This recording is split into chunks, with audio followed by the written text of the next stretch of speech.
नमस्कार। मैं आशा रानी आशा डॉट तेज कदम चैनल में आप सबका स्वागत करती हूँ। श्रीमद् भगवद गीता के श्लोकों की श्रृंखला को जारी रखते हुए आज हम श्लोक नंबर 6 के विषय में बात करेंगे। आइए हमेशा की तरह सबसे पहले इसका उच्चारण देखते हैं। युधामन्युश्च विक्रांत उत्तमौजाश्च वीर्यवान् सौभद्रोद्रौपदेयाश्च सर्व एव महारथः। अर्थात पराक्रमी युधामन्यु और पराक्रमी उत्तमौजा दोनों ही पांडवों की सेना में सम्मिलित हैं। सुभद्रा पुत्र अभिमन्यु और द्रौपदी के 5 पुत्र भी पांडवों की सेना को सुशोभित कर रहे हैं और ये सब के सब पराक्रमी, वीर और महारथी हैं।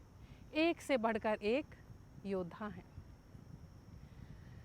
युधामन्यु और उत्तमौजा की बात करें तो ये दोनों ही पांचाल देश के वीर, शूरवीर, पराक्रमी योद्धा हैं। इनके पराक्रम और तेज को ध्यान में रखते हुए इन्हें वीर अर्जुन के रथ के पहियों की सुरक्षा के लिए नियुक्त किया गया है। इनकी बहादुरी से किंचित दुर्योधन भयभीत है, घबराया हुआ है। इसलिए वह अपने गुरु द्रोणाचार्य से कह रहा है कि युद्ध के समय हमें इन दोनों युधामन्यु और उत्तमौजा दोनों पर विशेष ध्यान देना होगा। कहीं ना कहीं दुर्योधन अर्जुन को अपना शत्रु समझता है और शत्रु के रथ के पहियों की रक्षा के लिए नियुक्त किए गए इन दोनों वीरों को भी अपना शत्रु मान बैठा है। इसके बाद नाम आता है अभिमन्यु का। अभिमन्यु जो कृष्ण की बहन सुभद्रा और अर्जुन के पुत्र हैं, वो इतने पराक्रमी और तेजस्वी हैं कि गर्भ में ही उन्होंने चक्रव्यूह के भेदन की विद्या को सीख लिया था। ये सर्वविदित है, सभी जानते थे कि अभिमन्यु को चक्रव्यूह भेदन आता है। इसी से घबराए हुए दुर्योधन ने आचार्य द्रोणाचार्य से कहा कि चक्रव्यूह की रचना के समय हमें अभिमन्यु को ध्यान में रखना होगा। अभिमन्यु को किंचित भी हम भूल नहीं सकते। 5 पांडवों के नाम सभी जानते हैं। युधिष्ठिर, भीम, अर्जुन, नकुल और सहदेव। इन 5 पांडवों के द्रौपदी से 5 पुत्र थे।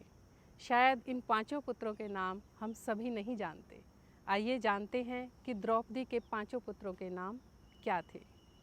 पहला प्रतिविंध्य, दूसरा सुतसोम, तीसरा श्रुतकर्मा, चौथा श्रुतसेन और 5वां शतानीक।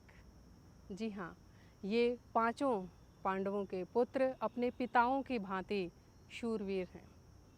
यहाँ पर दुर्योधन का एक मंतव्य और समक्ष आता है। दुर्योधन अपने गुरु द्रोणाचार्य से कह रहे हैं कि भरी राज्यसभा में द्रौपदी ने उपहास कर कर मुझे अपमानित किया था। अब समय आ गया है, युद्ध क्षेत्र में आप द्रौपदी के 5 पुत्रों को मृत्यु देकर मेरे प्रतिशोध चुकाएं, मेरे अपमान का बदला लें। पांडवों की सेना में सभी एक से बढ़कर एक शूरवीर हैं। हर एक शूरवीर या योद्धा के अंदर एक समय में कम से कम 10,000 धनुर्धारी योद्धाओं को निर्देशित करने की शक्ति है। ये सभी शस्त्र और शास्त्र दोनों विद्याओं में निपुण हैं। इस श्लोक में उत्तमौजा शुभ की मस्ती का प्रतीक है। युधामन्यु युद्ध के अनुरूप मन की धारणा का प्रतीक है। अभिमन्यु अभय मन का प्रतीक है और ध्यान रूपी द्रौपदी के 5 पुत्र क्रमशः वात्सल्य, लावण्य, सहृदयता, सौम्यता और स्थिरता के प्रतीक हैं। इन सभी महारथियों के पास साधना के पथ पर एकजुट होकर संपूर्ण सामर्थ्य के साथ चलने की क्षमताएं हैं। श्लोक क्रमांक 3, 4, 5 और 6 में लगातार दुर्योधन पांडवों की सेना के शूरवीरों और उनकी विशेषताओं का बखान कर रहा है।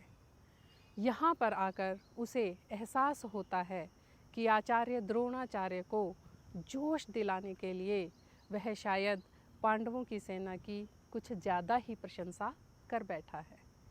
यहाँ पर आकर दुर्योधन सतर्क हो जाता है और अगले 3 श्लोकों में अपनी यानी कौरवों की सेना की विशेषताएं आचार्य द्रोणाचार्य को बताता है।